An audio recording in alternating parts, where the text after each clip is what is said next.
ஓம் சாந்தி 28/11/1984. இந்த முரளியில் பாபா சங்கல்பத்தின் விஷயங்களை பற்றி நமக்கு புரிய வைக்கின்றார். அதிக கவனம் கொடுக்கின்றார். சங்கல்பத்தினுடைய மகத்துவம் என்ன, மேலும் நாம் பிராமண குழந்தைங்க அந்த சங்கல்பத்தின் மகத்துவத்தை எவ்வளவு புரிந்து வாழ்க்கையில் பயன்படுத்தி கொண்டிருக்கிறோம், தனக்காகவும் உலகத்திற்காகவும். மேலும் பாபா ஒவ்வொரு முரளியிலையுமே புரிய வைக்கக்கூடிய ஒரு கலை என்பது முற்றிலும் தனித்துவம் நிறைந்ததாக இருக்கும். இயற்கை எடுத்துக்காட்டாக புரிய வைப்பதற்கு, மேலும் அன்றாட காரியங்களில் நாம் என்ன செய்கின்றோம் அதை ஆதாரமாக வைத்துக்கொண்டு நமக்கு புரிய வைக்க முயற்சி செய்வார். இந்த முரளியில் பாபா சங்கல்பத்தை ஒரு விதையினுடைய ரூபத்தில் கூறியிருக்கின்றார். இன்று பாபா தனித்தனி விதமான குழந்தைகளை பார்த்து கொண்டிருக்கின்றார். பாபா மேலே உட்கார்ந்துட்டு அவர் செய்யக்கூடிய வேலை என்னது, கீழே இருக்கக்கூடிய குழந்தைங்க யார் யார் என்னென்ன செய்துட்ருக்கிறாங்க. பாபா சொல்கிறாங்க, நான் ஞானி குழந்தைகளையும் பார்க்குறேன், அஞ்ஞானி குழந்தைகளையும் பார்க்குறேன், பக்த குழந்தைகளை பார்க்குறேன், ஸ்நேகி சகயோகி குழந்தைகளை பார்த்துட்ருக்கிறேன். ஒவ்வொரு ஆத்மாக்களும் என்னென்ன செய்கிறாங்க. சில ஆத்மாக்கள் அப்படி கூட இருக்கிறாங்க, சிலவற்றை அடைவதற்காக முயற்சி செய்கிறாங்க, அதில் ஈடுபட்டு இருக்கிறாங்க. சில பேர் கொடுப்பதில், சிலர் இணைப்பதில், சிலர் உடைப்பதில் என ஒவ்வொரு விதத்திலும் ஒவ்வொரு விதமான குழந்தைங்க ஈடுபாட்டோடு இருக்கிறார்கள். ஈடுபாட்டோடு இருக்கிறாங்க, ஆனால் வேறு வேறு காரியத்தில். பாபா ஒப்பிட்டு பார்க்குறார், பிராமண குழந்தைங்க எப்படி இருக்கிறாங்க, ஒரு புறம் உலகத்தின் குழந்தைங்க என்னென்ன செய்கிறாங்க, இன்னொரு பக்கம் ஒப்பிட்டு பார்க்குறார் பிராமண குழந்தைங்க என்ன செய்துட்ருக்கிறாங்க. பாபா சொன்னாங்க, பிராமண குழந்தைங்க அவர்களிடத்திலும் சில ஆர்வம் இருக்கிறது, அவர்களிடத்தில் விசேஷத்தா தாரணை செய்துட்ருக்கிறாங்க. உலகத்திற்காக, எல்லைக்கு அப்பாற்பட்ட உலகத்திற்காக ஒரு விசேஷமான காரியம் செய்கிறாங்க, அதில் அவர்கள் ஈடுபாட்டோடு இருக்கிறாங்க. குழந்தைங்களிடத்தில் ஊக்க உற்சாகம் நிறைய இருக்கிறது. தன்னைத்தானே மாற்றம் செய்யணும், அதில் ஏதாவது விசேஷம் செய்யணும், நல்ல ஊக்க உற்சாகத்தினுடைய சங்கல்பம் செய்கிறாங்க. ஆனால் நடப்பது என்ன, பாபா கூறுகின்றார், சங்கல்பம் என்கின்ற விதையை அடைவதற்கு, பலனாக ஆக்குவதற்கு வெயில் தேவைப்படுகிறது. அது குறைவாகுகிறது அல்லது முழுமையாக மிஸ் ஆகுகிறது. சங்கல்பம் என்கின்ற விதை, ஊக்க உற்சாகம், சுத்த சங்கல்பத்தினுடைய விதை, அதில் அட்டென்ஷன் கவனம் என்ற தண்ணீர் குறையாக இருக்கிறது. அப்புறம் பாபா சொல்கிறாங்க, செக்கிங் சோதனை கம்மியாக இருக்கிறது. விதிபூர்வமாக வளர்ச்சி செய்வதில் கவனம் குறைவாக இருக்கிறது. அது வெயிலினுடைய குறைவாக இருக்கிறது. விதையை விருட்சமாக ஆக்குவதற்கு ஒன்று தண்ணீர் தேவை, வெப்பம் தேவை. மேலும் எங்கு விதைக்கப்படுகிறதோ அந்த பூமி கூட அந்த அளவுக்கு முக்கியமானதும் கூட.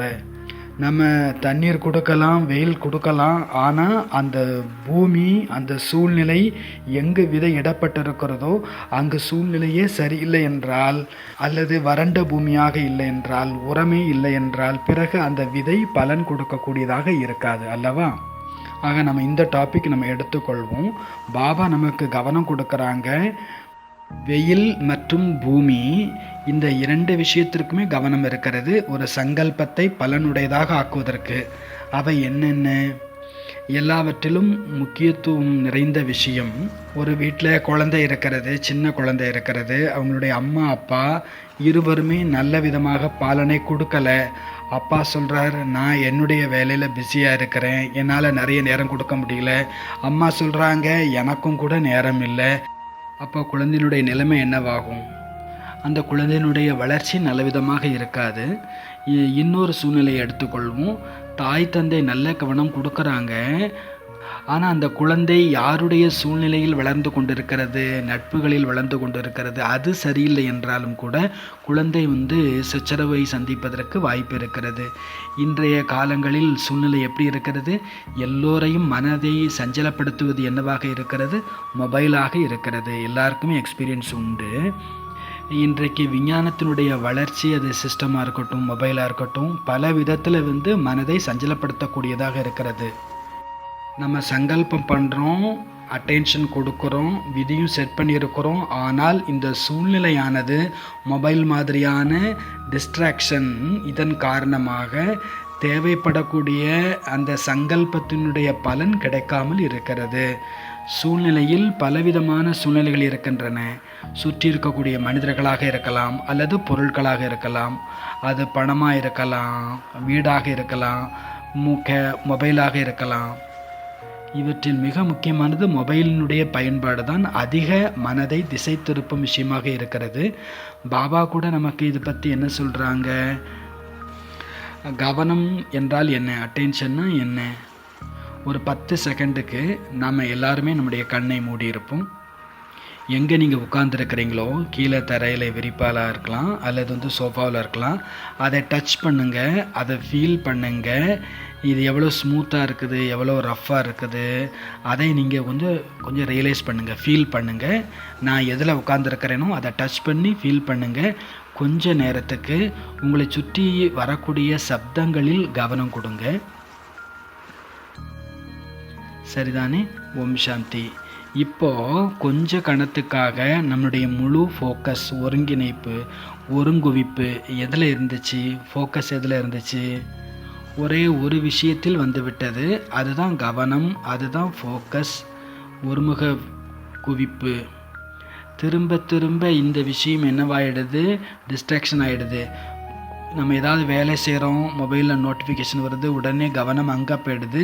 இதன் மூலமாக என்னவாயிடுது? நம்முடைய மூளை அது அதிக வேலை செய்வதற்கான அழுத்தம் கொடுக்கின்றது. ஒரு சின்ன எடுத்துக்காட்டு பார்ப்போம். நீங்கள் உணவு சமைக்கிறீங்க, நீங்கள் ஸ்டவ்வை நீங்கள் ஆன் பண்ணிட்டீங்க, ஒரு பாத்திரமும் வச்சுட்டீங்க, கொஞ்சம் சூடாகுது, அதில் கொஞ்சம் எண்ணெய் ஊற்றுறீங்க, அப்புறம் ஏதாவது செய்கிறதுக்காக ஆரம்பிக்கிறீங்க. திடீர்னு உங்கள் மொபைலில் ஏதோ ஒரு நோட்டிஃபிகேஷன் வருது. உங்கள் கவனம் எங்கே போயிடுது? செல்லை பார்க்குறீங்க, ஒரே ஒரு செகண்ட் பார்க்குறீங்க. அப்புறம் அடுப்பில் எதுவும் தீஞ்சிடக்கூடாதுங்கிறதுக்காக ஸ்டவ் ஆஃப் பண்ணுறோம், மொபைலை பார்க்குறோம். 1 நிமிஷம் 2 நிமிஷம் திரும்ப ஸ்டவ் ஆன் பண்ணுறோம்.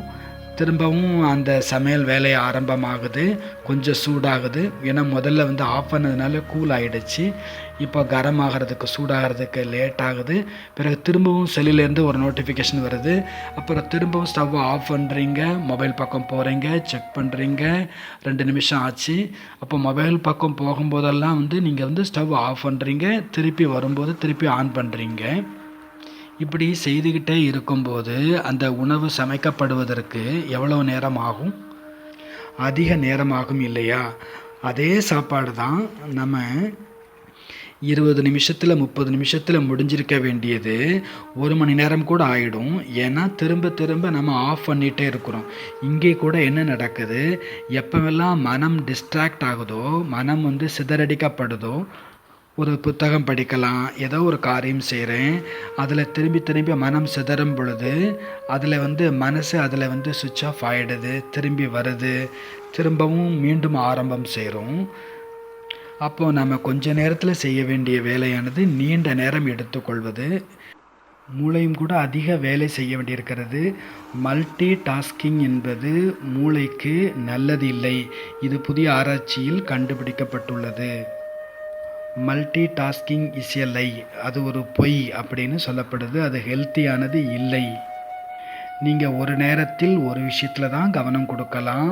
ரெண்டுலேயுமே கவனம் கொடுத்தா ரெண்டுமே சரி இருக்காது. ஒரு சின்ன பரிசோதனை செய்வோம் இது மீது.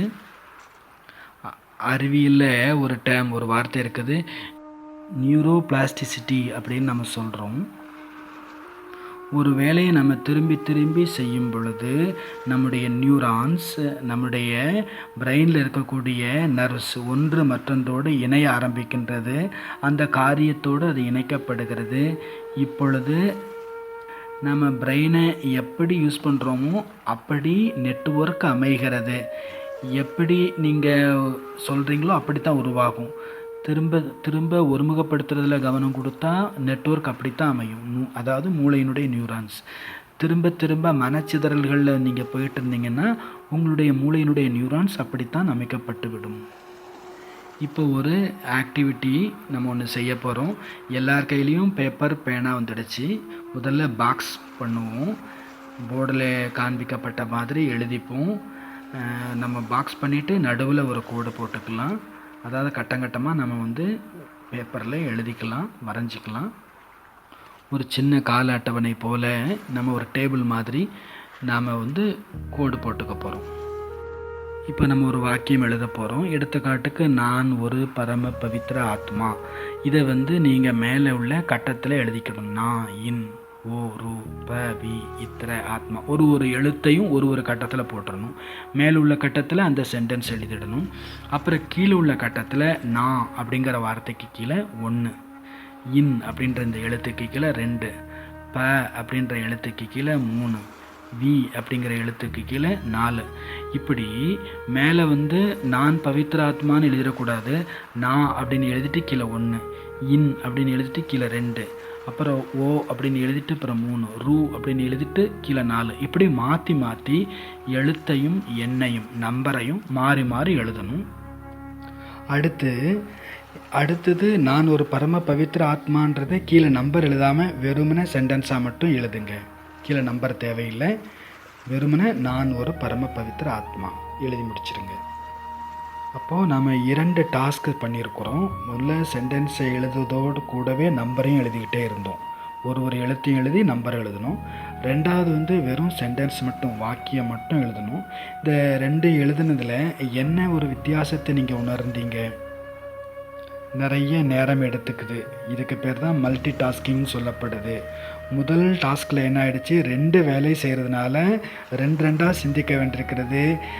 வார்த்தை எழுதணும், அப்புறம் நம்பர் எழுதணும். அப்போ நீங்கள் அதிகம் சிந்திக்க வேண்டியிருக்கும், அதிக சக்தி கொடுக்க வேண்டியிருக்கும், சங்கல்பம் நிறைய ஓடும். ஆனால் ஒரே ஒரு டாஸ்கில் மட்டும் நீங்கள் கவனம் கொடுத்தீங்கன்னா அது ரொம்ப சீக்கிரமாக இருந்துச்சு, சிம்பிளாக முடிஞ்சிடுச்சு. அதனால் மல்டி டாஸ்கிங் அப்படின்றது நம்முடைய எனர்ஜியை வந்து வீணடிப்பது என்று அர்த்தமாகிடும். இது மாதிரி தான் டிஸ்ட்ராக்ஷனால் நடக்குது நமக்குள்ளே. ஏன் வந்து மக்கள் இவ்வளவு மொபைலுக்கு அடிக்டட் ஆகிருக்கிறாங்கன்னா அதுக்கு பதில் இது தான் கிடச்சிது. ரிலாக்ஸேஷனுக்காக நம்ம சின்ன சின்ன ரீல்ஸ் பார்க்குறோம், சின்ன சின்ன வீடியோ பார்க்குறோம், மைண்டு கொஞ்சம் ரிலாக்ஸ் ஆகும்னு. ஆனால் உண்மையில் நடக்கிறது என்னென்னா, ரிலாக்ஸேஷனில் என்ன நடக்கணும், நியாயமாக மனம் சாந்தமாகணும், எண்ணங்கள் குறைய வேண்டும், மெதுவாக நடக்க வேண்டும். ஆனால் ரீல்ஸ் பார்க்குறதுல என்ன ஆகுது, அங்கே ரிலாக்ஸ் ஆகிறதுல ஸ்டிமுலேட்டு தூண்டி விடப்படுகிறது. அதுக்கு மேலும் நீங்கள் வேலை கொடுக்குறீங்க. அடுத்தது என்ன ஆகும், அடுத்தது என்ன வரும், இது எப்படி நடக்கும், அது எப்படி நடக்கும், அடுத்த காட்சி என்னவாக இருக்கும். இப்போ உங்களுடைய வந்து மூளை தூண்டப்படுது, திரும்ப திரும்ப தூண்டப்படுது, ஸ்டிமுலேட்டு செய்யப்படுது. இது வந்து உண்மையான ரிலாக்ஸேஷன் இல்லை. நீங்கள் மூளைக்கு அதிக வேலை கொடுக்குறீங்க. அப்போ இதுவும் கூட ஒரு விதமான அவநம்பிக்கை. செல் பார்க்குறது வந்து ரிலாக்ஸேஷனுக்கு இல்லை, மேலும் டயர்டாக்கிடும். அடுத்தது இந்த மனச்சிதறல் திரும்ப திரும்ப நடக்குது. இது தன்னுடைய சங்கல்பம், தன்னுடைய எனர்ஜி, இதை அழிச்சிக்கிட்டே வரும். இதுவும் ஒன்று ஆராய்ச்சியில் சொல்லப்படுகிறது. டிஜிட்டல் ரீடிங்கை விட புக் ரீடிங் ரொம்ப நல்லது. ஏன்னா டிஜிட்டல் ரீடிங்கில் வந்து நிறைய மனம் அலைப்பாயிறதுக்கான வாய்ப்பு இருக்கிறது. ஏன்னா நீங்கள் மொபைலில் படிக்கிறீங்க ஏதாவது ஒரு விஷயம்னா அது நோட்டிஃபிகேஷன் வரும், திடீர்னு எதையாவது இன்டர்நெட்டில் வந்து நாம் வந்து சர்ச் பண்ண ஆரம்பிச்சிடுவோம். அப்போ நீங்கள் படிக்க விரும்புகிறீங்கன்னா பேப்பர் ரீடிங் வந்து ரொம்ப நல்லது, புத்தகம் படிக்கிறது ரொம்ப நல்லது. நம்ம கவனம் கொடுக்கணும், ஃபோக்கஸ் பண்ணணும்னா அதுக்காக நம்ம வேறு என்ன செய்யணும், என்னென்னலாம் செய்யலாம். மொத்த பிரச்சனையுமே இதுதான். நமக்கு தெரியும் என்ன சங்கல்பம் பண்ணணும், எப்படி சங்கல்பம் பண்ணணும், எல்லாமே நமக்கு தெரியும். ஆனால் ப்ராப்ளம் என்னவாக இருக்கிறதுனா மனச்சிதறல், டிஸ்ட்ராக்ஷன் தான். இந்த டிஸ்ட்ராக்ஷனை வந்து நம்ம எப்படி ஓவர் கம் பண்ணுறது, இதை வந்து எப்படி வந்து வெற்றி கொள்வது, இதிலிருந்து எப்படி நாம் முக்தி அடைவது. ஆத்ம பயிற்சி செய்வதுன்னு ஒருத்தவங்க ஆன்சர் பண்ணுறாங்க. திரும்ப திரும்ப அதை நினைவுபடுத்திகிட்டே இருப்பது. இதை ரொம்ப ரொம்ப முக்கியமான பாயிண்ட்டு ரிப்பீட்டேஷன், கன்சிஸ்டன்சி. திரும்ப திரும்ப செய்வது மிகுந்த உதவிகரமாக இருக்கும், நன்மையாக இருக்கும். ஏன்னா நாம் மிக நல்ல சங்கல்பம் பண்ணுறோம், நான் இதை செய்யணும், நான் இந்த மாற்றத்தை கொண்டே வருவேன் என்று. ஆனால் நாளாக நாளாக நேரமாக நேரமாக என்னவாகிடுது, அதை ரிலாக்ஸ் பண்ணிடுறோம், நாம் அதை விட்டுடுறோம். ஏதாவது ஒரு சாக்கு போக்கு சொல்லி நாம் திரும்ப திரும்ப அந்த விஷயத்தை நினைவுபடுத்திகிட்டே இருந்தோம் என்றால் நமக்கு தெரியும் இல்லையா, நியூரோ பிளாஸ்டிசிட்டின்னு சொன்னோம் இல்லையா, நம்முடைய பிரெயின் அந்த விதத்தில் அதை அக்செப்ட் பண்ணிக்கும், ஏற்றுக்கொள்ளும். அது ஒரு மெமரியாக மாறிடும். அப்போ அதற்காக சில டிப்ஸு கூட இருக்கிறது. சேவ் வேர்டு நிமோனிக் மூலமாக நாம் இதை புரிஞ்சுக்கலாம். இந்த டிப்ஸை எஸ் அப்படின்னா சைலன்ஸ், அமைதி.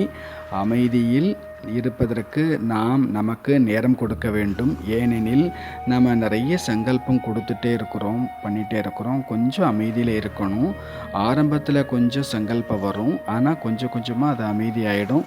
ஒன்று, நம்முடைய சங்கல்பத்தின் வேகத்தை மெதுவாக்குவதற்கு உதவுகிறது. எவ்வளவுக்கு எவ்வளவு சங்கல்பம் சாந்தமாகுமோ அந்த டீப் சைலன்ஸினுடைய ஸ்டேஜில் நமக்கு புதிய புதிய திட்டங்கள், புதிய புதிய விதிமுறைகள், நமக்கு ஐடியாஸ் கிடைக்கவும், என்னுடைய சமஸ்காரத்தை மேலும் எப்படி இம்ப்ரூவ் பண்ண முடியும், முன்னேற செய்ய வைக்க முடியும். சைலன்ஸ், அமைதி ரொம்ப முக்கியம். ரெண்டாவது அஃபர்மேஷன்னா ஸ்வமானம். சாதாரணமாக ஸ்வமானத்தை நம்ம மனசில் உருத்தட்டுறோம். ஆனால் நமக்கு நாமே நம்முடைய வார்த்தைகளால் ரெக்கார்ட் பண்ணணும் ஏதாவது ஒரு ஸ்வமானம். எந்த ஸ்வமானம் பிடிக்குமோ உங்கள் சப்தத்திலேயே நீங்கள் ரெக்கார்ட் பண்ணி திரும்ப திரும்ப கேளுங்க. இது நல்ல பாதிப்பை, பலனை தருகிறது. அடுத்து விஸ்வலைசேஷன். எந்த ஸ்வமானத்தை திரும்ப திரும்ப நினைவுபடுத்துகிறோம், எந்த சங்கல்பத்தை ப்ராக்டிக்கலில் கொண்டு வர விரும்புகிறோமோ அதை விஸ்வலைஸ் பண்ணுறோம். அதை ப்ராக்டிக்கலில் கொண்டு வருவது ரொம்ப ஈஸியாக இருக்கும். அடுத்தது எக்ஸசைஸ். பாபா சொல்கிறாங்க மனதினுடைய ட்ரில் செய்யணும். கூடவே ஃபிசிக்கல் எக்ஸசைஸும் நம்முடைய முன்னேற்றத்தை அதிகப்படுத்தும். இன்றைக்கு பார்த்திங்கன்னா மன அழுத்தம் அதிகமாகுது, அது குறைவாகுது. அடுத்தது ரீடிங், படித்தல். நல்ல நல்ல புத்தகங்களை படிக்கணும், முரளி படிக்கணும், ரிவைஸ் பண்ணணும். அடுத்தது ரைட்டிங். என்ன நம்ம சிந்திக்கிறோமோ, நம்ம பார்க்குறோம். முதல்ல ஒரு நாள் பொழுது ஆரம்பிக்கிறோம். முதல்ல நீங்கள் எழுதுங்க. பிறகு முழு நாளினுடைய முடிவில் பாபா கூட சொல்கிறாங்க இல்லையா, செக் பண்ணுங்கள். காலையிலிருந்து நம்முடைய சிந்தனை எப்படி இருந்துச்சு, செயல் எப்படி இருந்துச்சு, அதை என்னென்ன பிளானை நான் செயலில் கொண்டு வந்தேன், அதில் என்னென்ன தடைகள் வந்தது, அதை நீங்கள் குறைங்க. அப்போ ரைட்டிங் இருக்கணும். அப்போ சேவ் வேர்ட்ஸ் அப்படிங்கிற வார்த்தையில் நம்ம பார்க்குறோம். சேவர்ஸ். அடுத்தது பாபா சொல்கிறாங்க, குழந்தைகளே, உழைப்பு என்பது நல்லா செய்கிறீங்க, நேரமும் கொடுக்குறீங்க. ஆனால் என்ன நடக்குது? இந்த டிஸ்ட்ராக்ஷன், மனதினுடைய சிதறல் காரணமாக பிராப்தி கம்மியாகுது, உற்சாகம் கம்மியாகுது, நிராசை ஆகிடுறோம். நமக்கே விரக்தி வந்துடுது. நான் நிறைய முயற்சி பண்ணுறேன், ஆனால் ஒன்றும் நடக்கலையே. நம்ம நடக்கிறோம், செய்கிறோம், ஆனால் எவ்வளவு குஷி ஏற்பட வேண்டுமோ அவ்வளவு குஷி ஏற்படுறது இல்லை. கொஞ்ச நேரம் குஷியாக இருக்கிறோம், ஆனால் குஷியில் நடனம் ஆடிட்டே இருக்கணும், அப்படி இருக்கிறது இல்லை ஸ்திதி இல்லையா? அப்புறம் பாபா சொல்கிறாங்க, திருப்தி என்பது இருக்கத்தான் செய்து அதிக பேருக்கு அதிக நேரத்தில். ஆனால் விஷயங்கள் வரும் பொழுது அதிருப்தியினுடைய அலைகளும் பரவி விடுகிறது. அப்புறம் பாபா சொல்கிறாங்க, மொழி கூட நல்ல பொய்ட்டிக்காக இருக்கும், பாபாவுடைய வார்த்தைகள் கூட. பாபா சொல்கிறாங்க, படகு என்பது சில நேரம் குஷி, சில நேரம் சோகம், வருத்தம், கவலை, பயம் போன்ற விஷயங்களில் ஆட ஆரம்பிச்சிடுது. இந்த அலையில் படகை சில சமயம் அசைக்குது, சில சமயம் ஓட்டுது, சில சமயம் குஷி ஓட்டுது, சில சமயம் சோகம் அசைக்குது. ஆக பாபா நமக்கு சொல்கிறாங்க, அவங்க ஆடிக்கொண்டே இருக்கிறாங்க. இப்போ இதற்கான காரணம் கூட பாபா சொல்லியிருக்கிறாங்க. அதிக நேரம் நீங்கள் குஷியாக இருக்கிறீங்க, திருப்தியாக இருக்கிறீங்க, ஆனால் அவ்வப்பொழுது அதிருப்தி, உதாசீனம் வருவதற்கும் காரணம் சொல்லியிருக்கிறாங்க.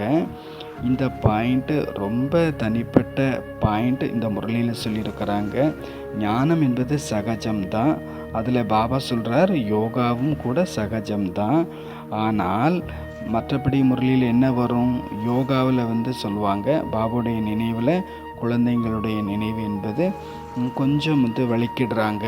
ஆனால் இன்றைக்கி முரளியில் என்ன சொல்கிறாங்க, ஞானமும் சகஜம், நினைவும் சகஜம், ஆனால் சம்பந்தம், தொடர்பு, அதில் குழந்தைங்களுக்கு சிரமங்கள் ஏற்படுகிறது. சம்பந்தம் தொடர்புனா என்ன, அதை பற்றியும் பாபா சொல்கிறாங்க. ஒன்று பிராமண பரிவாரம், இன்னொன்று சேவை களம். அப்போ இந்த சம்பந்தம் தொடர்பினுடைய பிரிவில் வருது பிராமண பரிவாரம் மற்றும் சேவையினுடைய சூழல். அப்போது இங்கே நாம் டிஸ்கஸ் பண்ணியிருக்கிறோம் விதை, சங்கல்பம், இது எந்த சூழ்நிலையில் விதைக்கப்படுகிறது, எந்த சம்பந்தம் தொடர்பில் விதைக்கப்படுகிறது, அதனுடைய மகத்துவம் ரொம்ப முக்கியமானது.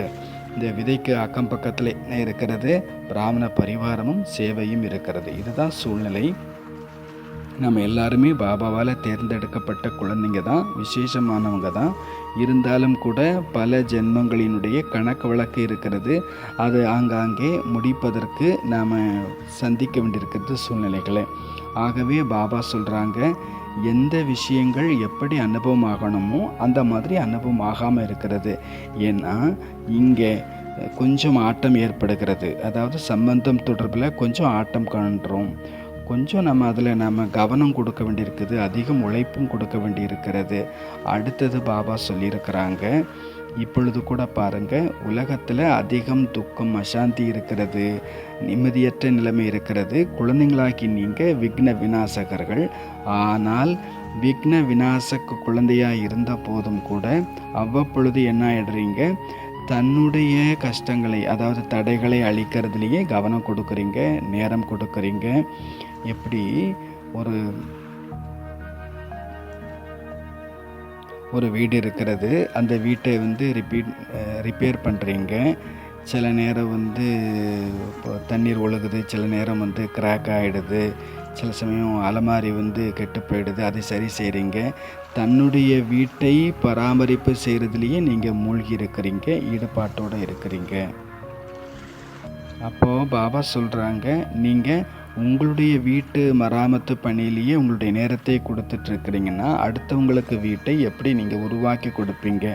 உங்கள்கிட்ட என்னென்ன மெட்டீரியல் இருக்குதோ அதை உங்கள் வீட்டை உருவாக்குறதுல தான் நீங்கள் கவனம் கொடுக்குறீங்க. அப்போ அடுத்தவங்களுக்கு எப்போ நீங்கள் கொடுக்க போகிறீங்க? உங்களுக்கு என்ன சக்திகள் சேமிப்பாகி இருக்கிறதோ அது தன்னுடைய தடைகளை அழிக்கிறதுலேயே நேரம் கொடுக்குறீங்க, அதை பயன்படுத்திடுறீங்க, அதை காலி செய்துடுறீங்க. பிறகு மற்றவங்களை எப்படி சக்திசாலி ஆக்குவீங்க இல்லையா? ஆகவே பாபா சொல்லியிருக்கிறாங்க, விக்ன விநாசக்காக ஆகியிருக்கக்கூடிய ஸ்டேஜுங்கிறது நீண்ட காலம் இருக்க வேண்டும். அந்த நீண்ட காலத்தினுடைய ஸ்திதியை உருவாக்குவதற்கு பாபா சொல்லியிருக்கிறாங்க, சக்திகளினுடைய சர்வ சக்திகளினுடைய ஸ்டாக் சேமித்து கொள்ளுங்கள். சக்திகளை அமிர்த வேளையிலிருந்து பாபாட்டிருந்து, மாலை பொழுது யோகாவிலிருந்து பாபாட்டிருந்து தன்னுடைய மனம் புத்தியை இணைத்து சக்திகளை நாம் ஸ்டாக் சேமித்து கொள்கிறோம். ஆனால் நிகழ்வது என்ன? அந்த சேமிக்கப்பட்ட அந்த பாத்திரத்தில் ஓட்டை விழுந்துருது, துளை விழுந்துருது. அதனால் சேமிக்கப்பட்ட அந்த ஸ்டாக் எல்லாமே முழுமையாக வழிந்தோடி விடுகிறது, காலி ஆகிடுது. இப்போ நம்ம புரிஞ்சிக்க வேண்டிய விஷயம் என்னென்னா, நாம் மொபைலினுடைய டிஸ்ட்ராக்ஷன் கூட பார்த்தோம். அதுபோல் இந்த ஒரு டிப்ஸு கூட இருக்கிறது, டிஜிட்டல் ஹைஜீன் அதுன்னு சொல்கிறோம். அதாவது எப்படி தன்னை தானே எப்படி அந்த மொபைல் ஸ்க்ரீனில் இருந்து தன்னை பாதுகாத்து ஆரோக்கியமாக வச்சுக்கிறது. அதுக்கு நிறைய டிப்ஸு சொல்லப்படுது. தூங்குறதுக்கு 1 மணி நேரத்துக்கு முன்னால், அப்புறம் எந்திரிச்சு 1 மணி நேரம் வரைக்கும் அதிலிருந்து தூரமாக இருக்கணும். குறைஞ்சது 5 அடி 10 அடி தள்ளி வைங்க தூங்கும்போது, அதனுடைய வைப்ரேஷன் உங்களுடைய பாடியில் படக்கூடாது. இப்படி சில டிப்ஸ் எல்லாம் உலகத்தில் சொல்கிறாங்க. சாப்பிடும் பொழுது மொபைலை உங்கள் பக்கத்தில் வைக்காதீங்க, டைனிங் டேபிள் பக்கம் வைக்காதீங்க. அடுத்தது இன்னொரு டிப்ஸு கூட இருக்கிறது, மொபைல் ஃபாஸ்டிங் அப்படின்னு சொல்லப்படுது, மொபைல் விரதம் அப்படின்னு சொல்லப்படுது. வாரத்தில் 1 நாள் உபவாசம் இருக்கிறாங்களே சாப்பிடாம, அதை மாதிரி வாரத்தில் 1 நாள் மொபைல் ஃபாஸ்டிங், மொபைலை தொடாமல் இருக்கிறதுக்கு ப்ராக்டிஸ் பண்ணுங்கள். அப்படி நீங்கள் செய்ய முடியும். ஏதாவது எமர்ஜென்சி இல்லை அப்படின்னா வாரத்தில் 1 நாள் குறைஞ்சது மொபைல் ஃபாஸ்டிங் பண்ணலாம். நோட்டிஃபிகேஷன் வருதுன்னா ஆஃப் பண்ணி வைக்கலாம்.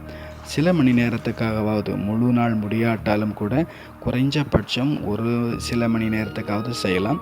அப்போ அதில் நிறைய லாபம் இருக்கும். அந்த நேரத்தை நீங்கள் சைலன்ஸுக்காக பயன்படுத்தி கொள்ளலாம். எவ்வளவுக்கவ்வளோ நம்ம அமைதியில் போகலையோ அவ்வளோக்கவ்வளோ தன்னுடைய உண்மையான சோதனையை செய்யவே முடியாது. நம்ம இப்போதைக்கு சோதனை செய்கிறோம் கான்சியஸ் லெவலில், அது ரொம்ப மேலோட்டமாக இருக்கிறது, அதில் நிறைய கலப்படமும் இருக்கிறது. ஏன்னா நம்முடைய ஐடியாவையும் கருத்துக்களையும் அதில் கலந்துடுறோம். ஆனால் ஆழமான சைலன்ஸில் இருக்கும்போது தான் உண்மை நிலவரம் நமக்கு தெரியும். என்னவா இருக்கிறேன், என்ன நடந்துட்டுருக்கிறது. ஏன்னா அந்த நேரத்தில் நம்ம சாட்சி ஆகிடுறோம். நம்முடைய ரோலில் இருந்து நம்ம டிட்டாச்ட் ஆகிடுறோம், விடுபட்டுடுறோம், முழுமையான சாட்சி ஆகிடுறோம். அப்போது உண்மையான கிளாரிட்டி கிடைக்கும், செக்கிங் நடக்கும். அடுத்ததாக பாபா நமக்கு சொல்லியிருக்கிறாங்க. கடைசியில் பாபா 2 விஷயங்கள் ஸ்பெஷலாக கொடுத்துருக்குறாங்க. ஒன்று அஞ்ஞானிகள் குழந்தைகளுக்காக, அடுத்தது அஞ்ஞானி குழந்தைகள், அப்புறம் ஞானி குழந்தைங்க. அஞ்ஞானி குழந்தைங்க அவங்க சீட்டு பிடிக்கிறதுல, சீட்டை கொடுக்கறதுல அவங்களுடைய நேரமெல்லாம் போயிட்டே இருக்கிறது. நாற்காலி பிடிக்கிறது, நாற்காலி கொடுக்கறது. முதல் வகுப்பில் கூட டிஸ்கஸ் பண்ணியிருந்தோம். நாம் சில பொசிஷனை பிராப்தியாக பெறுகிறோம். அதன் மீது தான் நம்முடைய முழு கான்சன்ட்ரேஷன் கவனம் இருக்கிறது. ஆனால் பிராமண குழந்தைங்களுக்கு சீட் எல்லாருக்குமே பாபா கொடுத்துட்டாங்க. ஆனால் அதில் செட் ஆகிறதுல கொஞ்சம் சிரமம் ஏற்படுது. அதுலேயே நேரம் போகுது. நான் எனது சுவமானத்தினுடைய சீட்டில் எப்படி சதா காலத்திற்கு செட் ஆகி இருப்பது, இதில் தான் குழந்தைங்க ஈடுபட்டிருக்கிறாங்க, பிராமண குழந்தைங்க. அடுத்தது பாபா சொல்கிறாங்க, சயின்ஸ் சாதனங்கள் படைக்கப்பட்டு கொண்டிருக்கிறது. விநாசத்துக்காக எல்லாமே சாதனங்கள் படைக்கப்படுது. அவங்களுடைய வாழ்க்கை கூட மிகுந்த கேள்விக்குறியான நிலையில் இருக்கிறது. அடுத்து என்னாக போகிறது அவங்களுக்கு கூட தெளிவில்லை. உருவாக்கிட்டு இருக்கிறாங்க. ஆனால் இதெல்லாம் எப்போ முடிய போகுது அவங்களுக்கு தெரியல. கேள்வியின் நோக்கி தான் அவங்களுடைய பாதை, அவங்களுடைய வாழ்க்கை போயிட்டுருக்கிறது. உலகம் தன்னை காப்பாற்றணுங்கிறதுல கவனம் கொடுக்குறாங்க. குழந்தைங்க இப்போது பிரத்யக்ஷத்தாவினுடைய கொடியேற்றத்தில் ஈடுபட்டு இருக்கிறீங்க. இந்த விதத்தில் பாபா சங்கல்பத்திற்கு கவனம் கொடுக்குறாங்க. எப்படி நம்முடைய வாழ்க்கையில் சரியான விதத்தில் சங்கல்பத்தை எப்படி அந்த விதை விதைக்கிறோம், அதை எப்படி பலனுடையதாக ஆக்குவது, அதில் அதிகம் ஃபோக்கஸ் பாபா கொடுக்க சொல்கிறாங்க. மிக நல்ல சென்டென்ஸ் சொல்லியிருக்கிறாங்க. இதில் எப்படி நீங்கள் விதை ரூபமான பாபாவுடன் சக்திகளினுடைய அந்த பலத்தை நிறைச்சிப்பீங்களோ அப்பொழுது தான் பலனுடையதாக மாறும். அதற்காக பாபா இன்னொரு கண்டிஷன் விதியும் சொல்லியிருக்கிறாங்க. நீங்கள் எப்போ விதை ரூபமாக இருப்பீங்களோ அப்போ தான் விதை ரூபமான பாபாவோடு தொடர்பு கொள்ள முடியும், கனெக்ட் ஆக முடியும். ஆக சாரத்தில் நாம் இருக்க வேண்டும். அங்கேயும் கூட நம்முடைய கவனம் ரொம்ப ஜாஸ்தி கொடுக்க வேண்டும். எதுவரை நாம் நம்மில் கவனமாக இல்லையோ, நம்முடைய சங்கல்பத்தில் கவனமாக இல்லையோ, அதுவரை நாம் மனச்சிதறல் உடையவராக இருப்போம். வெளியில் உள்ள சாதனங்கள், சமஸ்காரங்கள், பழைய சிந்தனைகள், இவற்றால் மனச்சிதறல் ஏற்பட்டுகிட்டே இருக்கும். பாபா கண்டிஷன் வைத்திருக்கிறாங்க.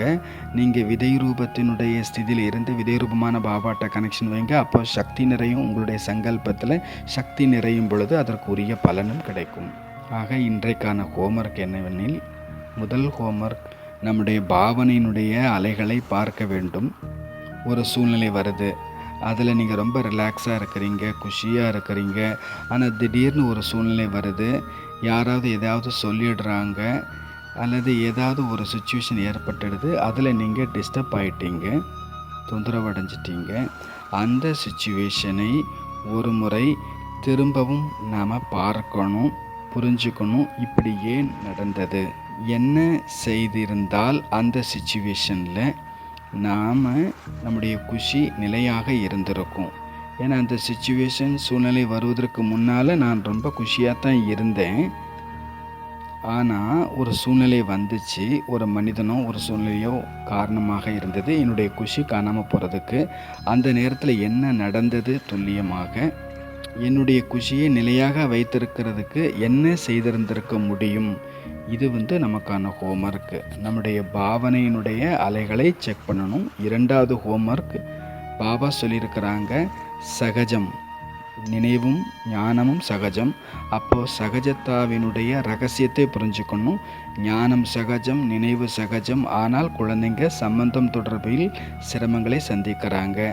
இந்த டாப்பிக்கில் ஹோம்ஒர்க் என்ன இருக்கிறது அப்படின்னா, ஏதாவது ஒரு உறவு முறை அல்லது யாராவது ஒரு மனிதர் நீங்கள் அவங்கள செலக்ட் பண்ணிக்கோங்க. அவங்களிடத்தில் அதிகம் ஆக்கர்ஷணம் ஏற்படுது, அதிகம் குழப்பம் ஏற்படுகிறது. அந்த மனிதர், அந்த தொடர்பு, அதில் நாம் குழப்பத்தில் வர்றோம். அந்த ஆத்மாவுக்கு பாபாவுடைய பார்வை கொடுக்கணும். பாபா அந்த குழந்தையை எப்படி பார்க்குறாங்கன்னு பார்க்கணும். நான் என்னுடைய கண்ணோட்டத்தில் பார்க்கும் பொழுது தான் டென்ஷன் வருது. ஆனால் அந்த ஆத்மாவை பாபாவுடைய கண்ணோட்டத்தில் பார்க்கணும். பாபா அந்த ஆத்மாவை எப்படி பார்க்குறாங்க அப்படி பார்க்கணும். அடுத்து அந்த ஆத்மாவிற்காக யாருமே மோசமானவங்க அப்படி கிடையவே கிடையாது. யாருமே எனக்கு பயனில்லாதவங்க அப்படி கிடையாது. அவங்கள்ட்ட ஏதாவது நல்ல விஷயங்கள் இருக்கத்தான் செய்யும். கண்டிப்பாக கிடைச்சிருக்கும். ஒவ்வொருத்தர்ட்டேருந்து நமக்கு நல்ல விஷயங்கள் கிடைச்சிருக்கும். அப்போது நாம் சிந்தனை செய்து பார்க்கணும். அந்த மொமெண்ட்டை நினைவு பண்ணுங்க, நேரத்தை நினைவு பண்ணுங்க. அவங்கள்ட்டேருந்து எனக்கு என்ன நல்லது கிடைச்சிருந்தது, அந்த நன்மையை நீங்கள் எழுதிக்கோங்க. அந்த ஆத்மாட்ட என்ன விசேஷத்தா இருக்கிறது, அந்த விசேஷத்தாவை எழுதுங்க. 2வது ஹோம்ஒர்க் புரிஞ்சிடுச்சா? எந்த உறவு முறை, எந்த மனிதர்களிடம் நாம் பிரச்சனைகளை சந்திக்கிறோம், ஈர்ப்பு சந்திக்கிறோம், அந்த மனிதரை பாபாவுடைய கண்ணோட்டத்தில் பார்க்கணும். அடுத்தது அந்த ஆத்மாவின் மூலமாக எனக்கு என்னென்ன லாபம், பலன், நன்மை கிடைத்திருந்தது, எந்த குணத்தை அவர்களிடம் நான் கற்றுக்கொள்ளலாம், அதை நாம் எழுத வேண்டும். இதை நாம் நமக்குள்ளே செக் பண்ணணும். நம்முடைய சங்கல்பத்தை பாசிட்டிவாக ஆக்கிக்கணும். அதற்கான ஹோம்ஒர்க் இது. நல்லது. ஓம் சாந்தி.